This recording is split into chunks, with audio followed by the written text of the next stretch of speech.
Pan videos చూస్తున్నారా? Free time దొరికినప్పుడల్లా reels scroll చేస్తూ టైం వేస్ట్ చేస్తున్నారా? చూసినంతసేపు రిలాక్స్డ్గా ఒక మంచి ప్లెజర్ ఫీల్ వస్తుంది కదా.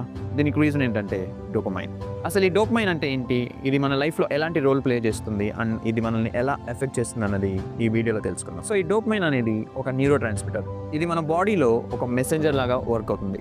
మనకి ఏదైనా నచ్చిన పని, లైక్ ఇష్టమైన ఫుడ్ తిన్నా, నచ్చిన వాళ్ళతో మాట్లాడినా, లేదా మంచి మ్యూజిక్ విన్నా కానీ ఇది మన బాడీలో రిలీజ్ అయ్యి మన బ్రెయిన్లో ఉన్న ఒక రివార్డింగ్ సిస్టమ్ని యాక్టివేట్ చేస్తుంది. ఇంతకుముందు చెప్పినట్టు ఈ పాన్ చూడడం, రీల్స్ స్క్రోల్ చేయడం కూడా ఇందులో ఒక పార్టే. సో ఈ పాన్ వీడియోస్ చూడడం, రీల్స్ స్క్రోల్ చేయడం లేదా ఇంకేదైనా పని చేయడం వల్ల ఈ డోపమైన్ అనేది మన బాడీలో ప్రొడ్యూస్ అయ్యి మనకు ఒక టెంపరీ ప్రెషర్ని, ఒక హ్యాపీనెస్ని క్రియేట్ చేసి మనం ఒక కంఫర్ట్ జోన్లో లాక్ చేస్తుంది అనమాట.